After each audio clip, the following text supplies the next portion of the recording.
Hi, welcome to Vlogentines Day 6. My name is Donna from In a Pickle Knitting, and I'm here today with a children's literature book for Valentine's Day and a Valentine's related craft, or two maybe. Today's book is called Love Splat by Rob Scotton, or Scoton, I'm not sure. And this is a series of books about this character Splat, so this is one for Valentine's Day. And Splat is on his way to school today, and he's excited but a little bit nervous for his Valentine's Day. And he has a special Valentine for Kitten, who he really likes. And so he's on his way to school carrying his Valentines. And the thing about Kitten is he likes her, but she always does something to him. Let me read you a little bit. Kitten, she had snowy white paws and pea green eyes, and Splat liked her more than fish sticks and ice cream. But whenever Kitten saw Splat, she pulled his ears and poked his belly, tied his tail, and called him smelly. Then she'd run away. And that's a picture from there. So but he likes her. She's, beautiful. Why does she do that? He wonders, and he asks Seymour, his little mouse friend, and Seymour doesn't know why either. So he heads off, and they bump into each other at the corner there. He wasn't paying attention to where he was going. And of course, Splat, he bumped into her. And the same thing that always happens. And when he tried to say sorry, his tongue turned to jelly and his legs wobbled like rubber. And his tummy rumbled louder than ever. And this happened every time he saw Kitten. Kitten gave Splat a funny look. She pulled his ears and poked his belly, tied his tail to call him smelly, and ran away. So they get off to school, and in the classroom, everybody's exchanging the Valentines, but he's a little too nervous to give his special card that he worked hard doing his best handwriting on. He can't give it to Kitten. So at recess, he's sitting outside on the bench with this little envelope, and who comes up behind him but sort of his arch enemy, and that is Spike. And Spike scares him, and then he drops the card, and so Spike picks it up and he realizes, oh, it's for Kitten, but he likes her too. Well, Splat likes her this much, and Spike likes her this much, which disappoints Splat, which is always cute the way they illustrate that with the great cloud raining on him, like having your parade rained on. So he draws a heart on the ground. I like Kitten this much. What does Spike do? He draws one around the playground. I like her this much. I made Kitten a special card. You call that a card? Look at the card that Spike made for Kitten. So, he's given up. Splat just throws the card in the rubbish bin. So they go in, and she gets her card from Spike that says, I like you. And then she finds the one in the trash can. She takes it out, and she reads it, and she sees that he's written, I like you, inside his card. And she goes and sits down next to him and shares a card with him. And here's what she wrote to him, a little rhyme. Your fur is soft, and I like to stroke it. You make a silly noise in your belly when I poke it. Your tail's so bendy it makes me laugh, and you smell really nice when you've just had a bath. And on the inside of the card, she wrote 3 little words to him.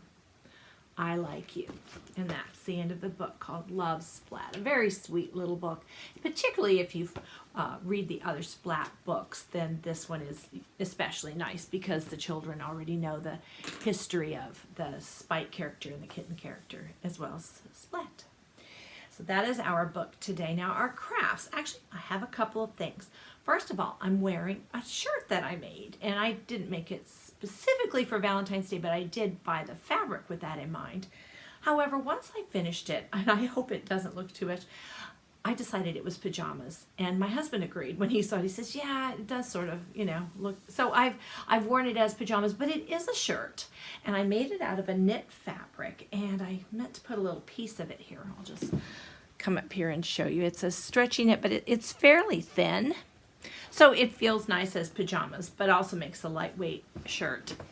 And what I did was I took a shirt that I already owned that was commercially made, and I liked it, but the top part here was a little bit lower, and a little bit maybe looser, maybe not looser, but being lower, it felt uncomfortable to me to wear it out. And also it was too short in the body.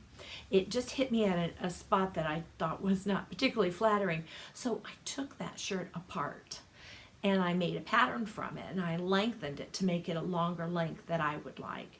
And I just brought the neckline up a little bit. The sleeves were this length, so I made them the same length. And even though on the other shirt, this sleeves felt a little bit looser, not much.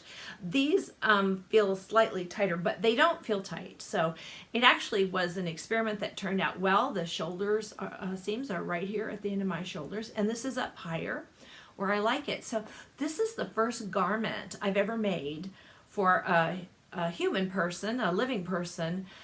I've made a couple of doll dresses out of knits before, but I've never made anything for a real person. So this is the first thing I made, and I'm really quite pleased with it. So you could make yourself a special outfit for Valentine's Day. This I'm just going to wear all the time. And then I did buy some fabric here. Now it doesn't look so like from far away, but these pinks are pretty close. Now I ordered this fabric off Etsy from a shop. And then when I decided it was going to be pajamas, I decided I would buy some more knit and make some pajama pants to go with it in a solid. And they had this fabric at Hobby Lobby. So you can get this at Hobby Lobby if your Hobby Lobby still has it, or you can look through Etsy. And I just, I can, if I remember, I will put the link to the shop that I did buy it from, though I'm not sure how much they still had. You know, Etsy shops don't always have, or at least advertise in large quantities. So I'm going to be making myself a pair of pajama pants to go with this. My other craft is actually a real craft, more crafty than sewing. This is a project that my grandson made. Now I did help him. Of course, you know, for young children, you're usually going to have some help involved. We split the task in half, and he did half and I did half. Once we were done, I went back and filled in because both sides were a little bit loose and needed filler, and he won't know that I added to both sides of it, but we did work on this together. He made this for his mom, and I'll show you where I got the idea. Now I'll put a picture right here, and this is my daughter being at the same age as my grandson is right now.